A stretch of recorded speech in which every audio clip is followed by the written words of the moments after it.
On s'apprête à vivre une expérience les plus incroyables de notre tour du monde, l'ascension du mont Kawaii-Gen qui se trouve derrière moi. Dans cette vidéo, tu vas trouver toutes les informations essentielles pour pouvoir faire l'ascension du Kawaii-Gen, mais surtout pour admirer les fameuses flammes bleues.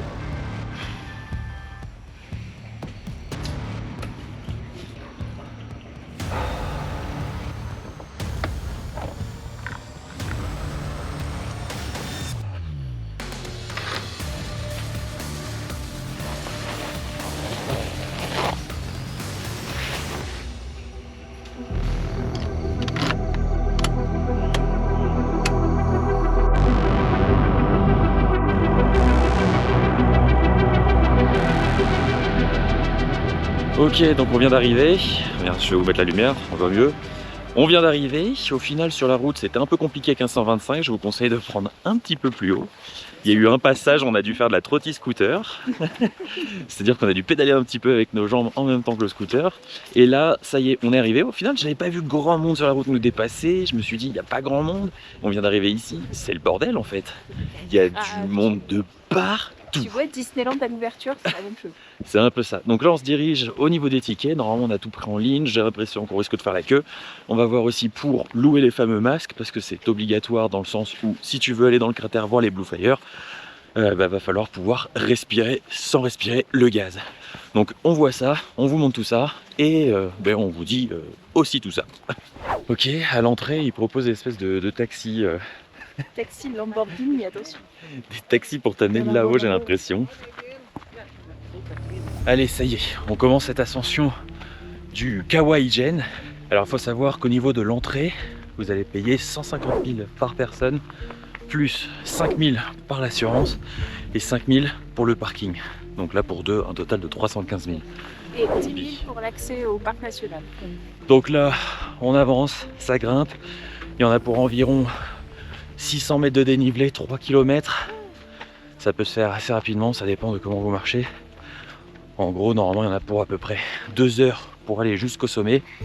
Arrivé au sommet, il faudra descendre jusqu'au cratère pour aller voir les fameuses Blue Fire.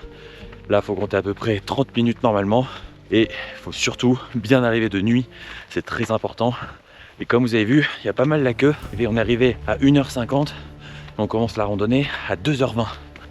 Donc prévoyez quand même du temps. On va voir si ça suffit. Je vous montre tout ça de toute manière. Ah, et autre petit détail, je vous ai parlé du masque à gaz. Le masque à gaz, plein de personnes, quand vous arriverez sur le parking, vous le proposeront en location. Les premiers tarifs vont être à 50 000 roupies. Il suffit juste de négocier un petit peu. Et nous, on a réussi à l'avoir pour 40 000 roupies par personne.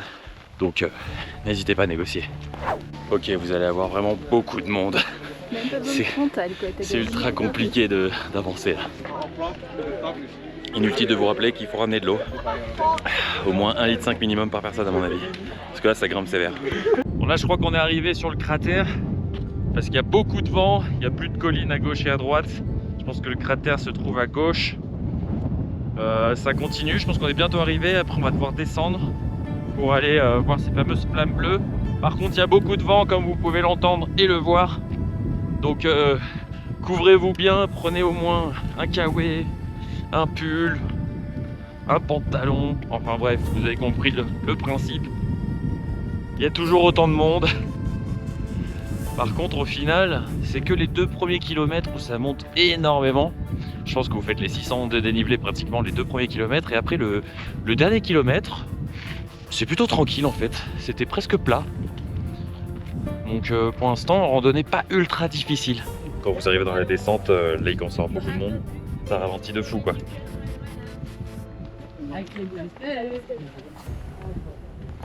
Par contre, j'ai l'impression qu'on voit déjà le feu bleu.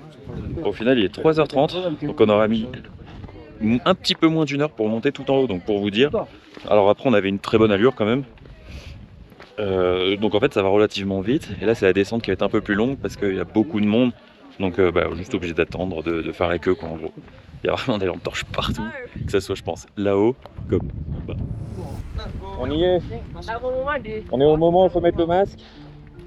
On va commencer à traverser les premiers souffles de gaz toxique, de soufre. coup ça y est là, tout le monde met son masque. Je me crois en exploration plus. Ou alors en attaque de zombies. Regardez-moi tout le soufre là dessus. Ah ouais, ça fait mal au nez. Ah, ça fait mal quand ça passe dans le nez. Là on est complètement dans le soufre. Serre bien ton masque. Active-le au maximum. Et respire peut-être plutôt avec la bouche. Oh putain. Ça fait mal au nez, hein. T'as l'odeur un peu de l'œuf pourri. Là-bas, on a vu nos premiers Blue Fire.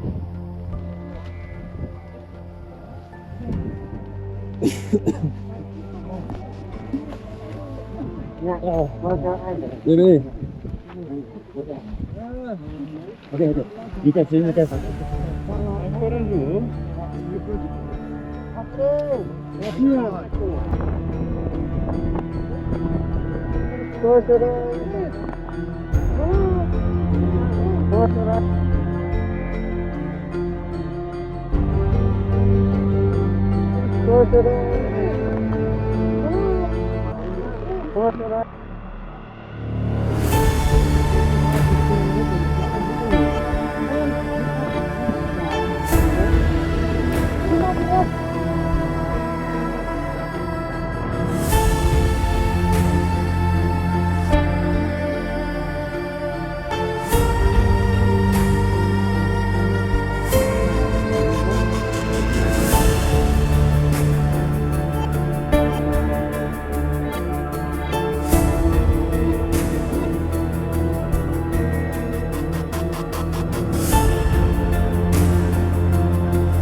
En gros, il y a les porteurs là qui est en bas du cratère.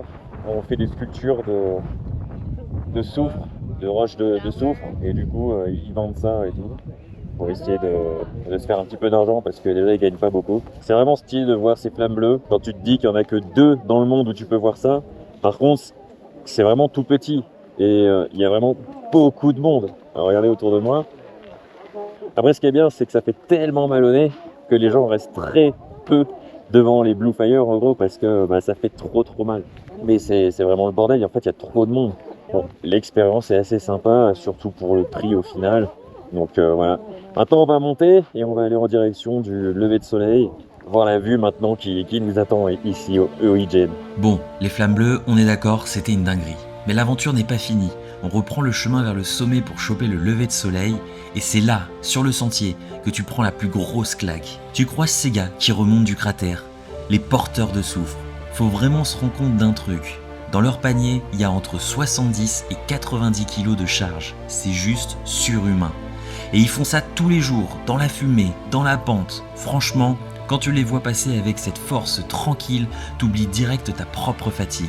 Respect total. Après ces efforts, tu arrives enfin en haut. Le soleil perce les nuages et là le décor se dévoile. Regarde-moi ça. T'as ce lac turquoise immense qui apparaît. C'est le plus grand lac d'acide au monde.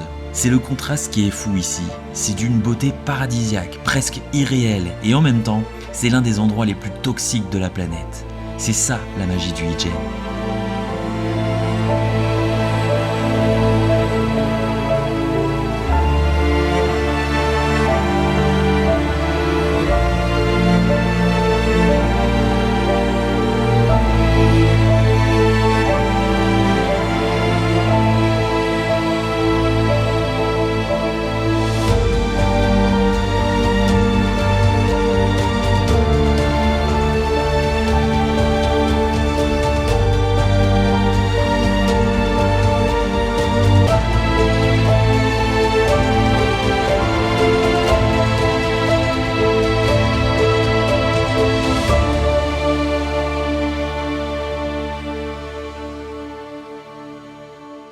Donc là voilà, quand vous arrivez le matin, de nuit, bon c'est sûr on voit pas la même chose, et en gros ça se passe ici. Vous arrivez devant l'entrée officielle ici et vous avez plein de places un peu partout. Il est environ 7h du matin, donc on est descendu en à peine 1 heure. Et puis bah c'est parti, on se retrouve à l'hôtel, un hôtel que je vous préconise fortement, qui a une très très belle vue et qui coûte à peine 18 € la nuit. On se retrouve là-bas et si ça vous intéresse, ben voilà, je vous mets tout dans la description. Il se réserve sur Agoda et voilà, on est plutôt cool, on est plutôt bien. Et si vous voulez pas louper non plus aussi, n'hésitez pas à aller voir. On a fait le Rinjani, une ascension à plus de 3726 mètres d'altitude, qui est situé à Lombok, à l'est de Bali, qui était vraiment exceptionnel aussi. On a fait le Vanuatu avec un volcan de lave où on peut encore apercevoir de la lave. Enfin bref, on fait plein d'aventures dans ce tour du monde. Ne loupez rien, n'hésitez pas à mettre des commentaires aussi. On se retrouve sur l'hôtel. Voilà, c'est ici. Alors de nuit, ça ressemblera pas du tout à ça, mais c'est ici le péage. En gros, il y aura des plots et puis il y aura un mec qui vous attend et vous dira que c'est 10 000 roupies. Alors c'était pour nous deux, hein, c'était pour la voiture, en gros, pour le scooter, pour le péage, pour passer sur la route. Et après là, c'est let's go tout en haut. Rien de mieux qu'une bonne douche après un bon trek. Donc là, nous voilà dans le fameux hôtel où je vous ai dit, avec une sacrée vue sur le mont Ijen. Je vous montrerai tout ça. D'abord, on va profiter d'un petit déjeuner directement servi dans cet hôtel, avec cette vue. Admirer là où on était tout à l'heure. Et tiens, petit tips, prenez des affaires qui ne craignent pas trop, dans le sens où ça va sentir le soufre après, donc il faudra les laver. Pareil pour vos cheveux, et surtout attention, si vous avez des bagues ou des bijoux en argent, il faudra bien les retirer avant, parce que quand vous allez rentrer dans le soufre, il est possible que ça noircisse à cause du soufre. Donc faites bien attention à ça. Avec la vue, c'est magnifique. Pas prêt mon gars, j'espère que t'as faim.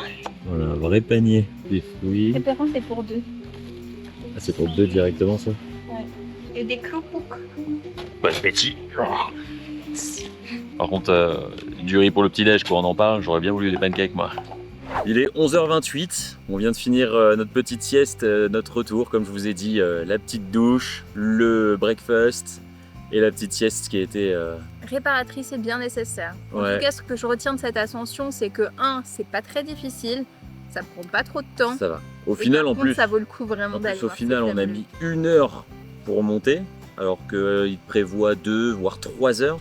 Bon ok, on a un pas qui va assez rapidement, surtout en montée, mais bon voilà, c'est très théorique. Le plus long au final, ça a été la descente. bleues. Parce qu'il y a la queue, Ouais. pas parce que c'est difficile. Et il y a un truc que je voulais vous dire qui est super important, c'est que quand on est en train de descendre, il y avait un guide qui parlait à d'autres personnes et qui disait qu'en fait aujourd'hui on a de la chance entre guillemets parce que c'est une journée où il n'y a pas trop de touristes. Il y avait à peu près peut-être 1000 personnes.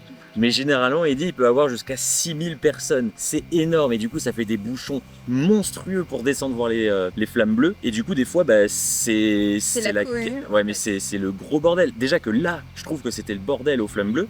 Ouais, Et mais encore... personne s'est bousculé, enfin c'était quand même plutôt calme. Non, mais le délire, c'est que de toute manière, tu arrives en bas, tu peux pas rester trop longtemps en bas parce que tu as les fumées toxiques, etc. Malgré le masque, Ça pique.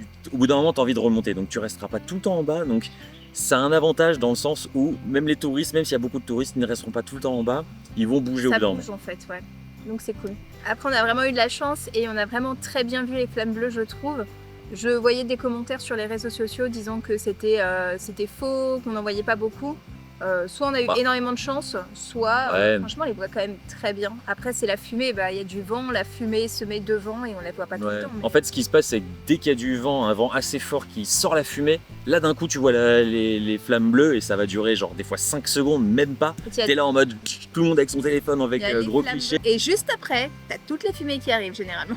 Ouais, et là d'un coup tu te retrouves dans la fumée avec ton masque, ça te pique partout, t'es là en mode oh, Faut pas t'essayes de paniquer. sortir de la fumée, tu vois rien, t'as beau mettre ta lampe torche, tu vois que dalle dans la fumée. Voilà, Et faut ouais. juste pas foncer dans les flammes, faut juste aller de l'autre côté quoi. Non mais en vrai ça va, c'est un peu le bordel, mais ça va. Moi, je trouve que c'est bien Après- organisé. Moi je trouve pas ça extraordinaire dans le sens, c'est vrai, ça reste une petite coulée de flammes bleues quoi en gros. C'est pas non plus, il faut pas, en fait vous attendez pas à un truc incroyable. C'est Mais c'est non mais c'est stylé parce que de voir des flammes bleues, c'est vraiment stylé. Mais j'allume ma gazinière et boum, je vois des flammes bleues. Tu vois le délire. Enfin, là c'est Ouais, dans mais une ce cas-là, montagne, c'est dans un hop, cratère. T'ouvres Google Images et boum, tu vois des rizières. C'est pas pareil. Bah si. Mais enfin voilà, moi je préfère juste vous le dire. Ne vous attendez pas quand même à un truc incroyable parce que le fait qu'il y ait des touristes, qu'il y a de la fumée partout, et que ça sera pas pendant 20 minutes que tu peux observer tes flammes bleues. Non, pas du tout. Bah, Voilà, pour je moi, c'est préfère juste vraiment vous une prévenir. merveille naturelle et je pense que c'est vraiment quelque chose à voir. Moi, je suis vraiment trop contente d'y être allée. C'est unique au monde, c'est incroyable, c'est magnifique et c'est un phénomène naturel. Donc, bah oui, forcément, il y a des contraintes naturelles, genre du vent et de la fumée. Oui, Mais c'est comme ça. les touristes, c'est pas naturel. Et les touristes, mais si, c'est naturel, tout le monde veut aller voir quelque chose d'unique. Non, mais ouais, mais il existe que 2 volcans Voilà. comme ça dans le monde entier pour Mais- faire ça, donc c'est assez sympa. Et un truc que je peux vous conseiller, du coup, c'est ce fameux hôtel, c'est le Sawa Ijen. Ici, par contre, il est situé à 40 minutes environ de scooter, donc il faut que vous ayez votre scooter. Ça se fait très bien. Nous, on est parti à minuit 30, non, on est même parti à 1h du matin pour arriver à 2h, un petit peu avant 2h, mais comme je vous dis, il y a un petit peu la queue. En fonction de la période où vous y allez, faites attention et allez-y encore plus tôt pour éviter de faire toute cette queue, parce que c'est là où vous allez perdre du temps aussi, et ça serait dommage. Mais bon voilà, le Sawa Ijen, ce qui est bien, c'est que vous avez une très très belle vue sur des rizières magnifiques des rizières, et le puis le volcan. Ijen juste derrière. Franchement, c'est magnifique. Les chambres sont sont très bien. bien. Il y a une petite piscine ici, il fait trop chaud. Franchement, ça fait le taf. Si vous voulez un hôtel qui est vraiment très proche pour dormir et économiser peut-être 40 minutes, je vous le mettrai aussi dans la description, ne vous inquiétez pas. Pour le coup, celui-ci est vraiment juste en face de l'entrée. En tout cas, on se retrouve maintenant sûrement pour Bromo, donc n'hésite pas à t'abonner si tu as envie de voir encore plus d'aventures dans notre tour du monde. Let's go. Bromo, t'es prête? Moi je suis pas prêt, Mange-nous, il est pas prêt moi. Moi, je suis prête, on se fait un petit entraînement là. C'est un petit Une entraînement. remise en marche. Surtout qu'on a fait le Rijani juste Après avant. le Rijani, je pense que tout est plus facile. Le Rijani, si vous l'avez fait aussi, n'hésite pas à mettre un petit commentaire ce que vous avez ressenti Le ou pas. Rijani, Si il ça a m'a été pris, dur ou pas il pour m'a vous. tourné, il m'a claqué au sol Ouais, et il m'a laissé comme ça dans un coin. Celui-là, ça va. Il m'a fait une petite poignée de main sympathique. Non, ça c'est tranquille. Bon ben voilà les amis, des gros bisous.